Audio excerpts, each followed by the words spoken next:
thousands of years it was only a red point in the sky, a nameless denizen of the trackless night. When the Egyptians settled their civilization, it had become familiar enough to receive a name, Hadesher, the Red One.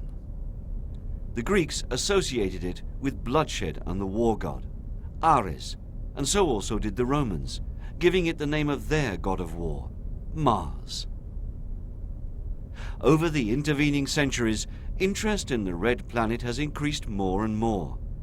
It changed in people's eyes from a planet full of fears to a source of intrigue and fascination.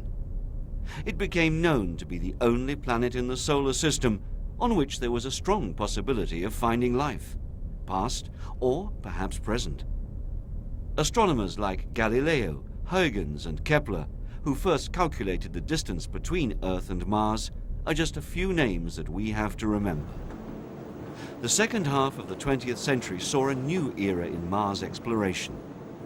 After a series of failures, the first spacecraft to make a flyby was the Soviet satellite Mars 1 in 1962.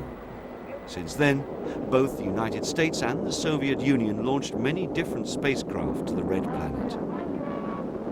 In 1964, NASA's Mariner 4 was the first spacecraft to send 22 detailed pictures of Mars, while passing at about 10,000 kilometers above the planet's surface. The most important finding of the mission was that the atmospheric pressure was between 4 and 7 millibar, based on data from a radio occultation experiment. 3 years later, contact with the probe was lost. In the following years, different Mars and Mariner missions were sent to the Red Planet, offering more and more accurate pictures and data on the Martian surface and atmosphere. The 1970s were the decade of the Viking space probes. Viking 1 and 2 were the first robotic spacecraft to land on Mars.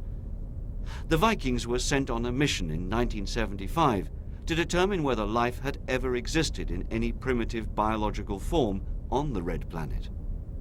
Scientific evidence by then strongly suggested that Mars had once been a planet with flowing rivers and a denser atmosphere.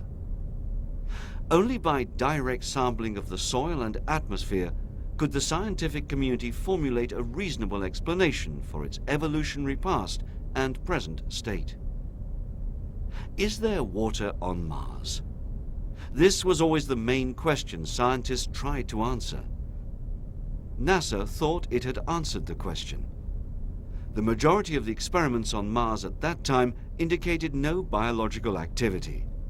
The one apparently positive result was later interpreted as a non-biological chemical reaction. During a quiet period in the space exploration of Mars, laboratory studies of the planet on Earth received an unexpected boost when it was found we already had rocks from Mars here. From the age of the various meteorites found, we know that water was around almost certainly 1.3 billion years ago. But still, uncertainty remains. The influence of the Earth's environment on these samples could have changed some parameters of the rocks. So the Martian adventure continued. In 1996, NASA sent out the Mars Pathfinder. The mission was primarily an engineering mission, demonstrating technologies and concepts for eventual use in future missions. But Pathfinder also delivered spectacular images around the landing site, and science instruments investigated the structure of the Martian atmosphere, weather, and geology. During the same year, European scientists were involved in the Russian Mars 96 mission.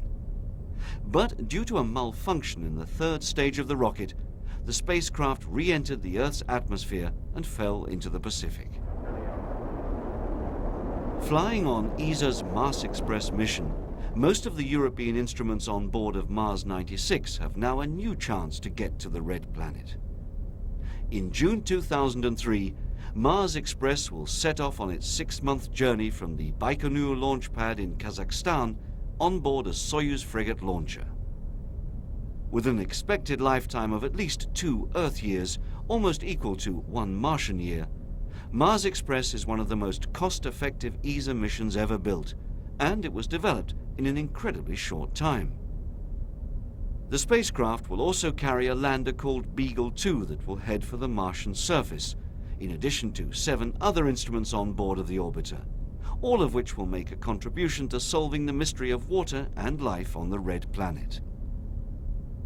One thing is for certain: Mars Express will not be the last European mission going to the Red Planet.